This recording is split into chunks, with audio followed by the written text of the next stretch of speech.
Alors, il y a le monsieur qui dit, comment tu parviens à toujours voir avec ton troisième œil alors que tu as renoncé à ces pratiques sataniques? Franchement, il y a un souci chez vous, monsieur. C'est monsieur Brice. Alors, monsieur Brice, il y a un souci chez vous. C'est votre perception du christianisme. Vous pensez que le christianisme, c'est juste enseigner la bonne morale, le bon vivre, le comment se comporter. Vous comprenez? Parce qu'en fait, vous pensez que les pieux en Jésus ne sont pas des personnes spirituelles. Vous pensez que dans le christianisme, il n'y a pas de spiritualité. Vous voyez un peu votre ignorance de la chose. Monsieur, laissez-moi vous dire que les chrétiens ont des dons terribles. Vous comprenez? Les chrétiens ont des dons terribles, des dons de voyance terribles.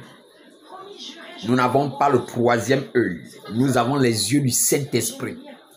Vous comprenez? Le Saint-Esprit, c'est une puissance. Le Saint-Esprit, il met en éveil tous les dons qu'il a mis en vous. Et il les exploite. Vous comprenez? Les capacités de prophétiser, les capacités de voir l'avenir, de voir le présent, le passé et l'avenir. Ils ont cette capacité, les chrétiens. Je ne parle pas de ceux peut-être que vous avez connus. Je dis bien les chrétiens, les authentiques sont très spirituels. Vous comprenez? Si vous avez pensé sur l'instant que les chrétiens ne voient pas, alors c'est que vous n'avez rien compris. C'est justement lorsque vous rentrez en Christ que vous avez le Saint-Esprit descend en vous, que justement tous vos dons se mettent en éveil, que toutes vos facultés se mettent en éveil. Vous comprenez? Dans les dons de voyance là, papa, nous on a ça, hein, versé. Dons de guérison, dons de... C'est-à-dire que l'oreille spirituelle, les yeux spirituels, nous avons ça par le Saint-Esprit. Vous comprenez, monsieur? Voilà, donc si vous avez pensé que quand on est en Jésus, on ne voit plus, vous vous trompez. Tous les petits trucs que vous faites, nous voyons. Même quand vous sortez la nuit, on vous voit. Vous comprenez? Depuis là-haut, on peut vous déplumer et puis vous tomber comme quelque chose qui a perdu ses ailes. Croyez-moi. Donc vous faites souvent vos choses et puis vous croyez malin. Alors que nous, on vous voit. Quand vous faites vos petites choses là. Est-ce que vous me suivez? Bien, c'était juste pour vous répondre. Hein? Les chrétiens, les authentiques, je ne parle pas des religieux. Je ne parle pas des chrétiens religieux. Je parle des chrétiens qui sont réellement en Jésus-Christ de Nazareth, qui l'ont expérimenté. Vous comprenez? Mais votre champion, il sait de quoi je parle. J'ai posté une vidéo de lui où il dit que l'immortel Jésus lui avait fait 4 révélations. Allez-y poser la question à votre champion. La vidéo est postée là. Allez-y poser la question à votre champion. Que l'immortel Jésus lui avait fait cette révélation comment? Qu'est-ce que l'immortel Jésus lui avait dit concrètement sur le corona? Parce qu'apparemment on dit qu'il est mort. Mais votre champion, lui, il l'appelle l'immortel Jésus. Pourquoi? Ça voudrait dire quoi? Qu'il est toujours vivant, qu'il n'est pas mort.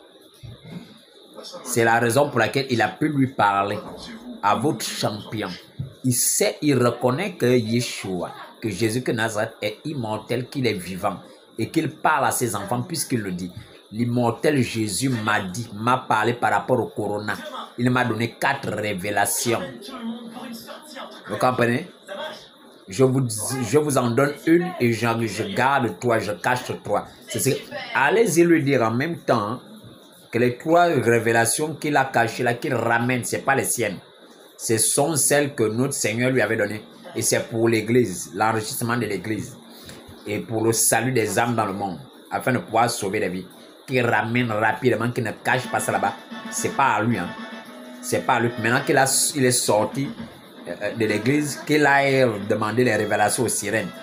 Ce qui a été donné par l'immortel Jésus, dites à votre type de ramener ça. Parce que comme vous pensez que le christianisme, c'est l'aveuglement, on ne vous a pas dit que nous sommes très spirituels. Vous ne savez pas que nous voyons et que nous voyons même mieux que vous. Nous voyons mieux que vous. Quand vous dédoublez, vous sortez de vos petits corps, on peut vous déplumer. Mais le Seigneur ne nous a pas appelés à perdre des âmes, mais il nous a appelés à nous battre pour votre salut. Vous comprenez, monsieur? Bien. Juste pour dire, hein? Pour vous répondre. Les chrétiens ne sont pas des aveugles. Les chrétiens ne sont pas des bénis-oui-oui. Les chrétiens, ceux-là qui ont véritablement rencontré Jésus-Christ de Nazareth en tant qu'esprit, en tant qu'Élohim, en tant que Dieu. Ils ont les dons de vision. Vous comprenez? Ils voient très clair. Ils n'ont pas besoin d'aller dormir, ils voient très clair. Vous comprenez? Ils voient, ils côtoient le monde spirituel, non pas de leur chef. Vous côtoyez l'astral. Les enfants de Dieu ne côtoient pas l'astral. Ils côtoient le monde spirituel. S'ils partent dans l'astral, c'est que Jésus-Christ, par son Saint-Esprit, a décidé de les transporter pour aller voir l'astral. Et il les ramène. Nous n'allons pas dans l'astral. Ce n'est pas chez nous là-bas. Chez nous, c'est le spirituel. Le spirituel et l'astral, ce n'est pas la même chose. Bien, je tenais à faire cette précision. Donc, si il faut voir, nous voyons.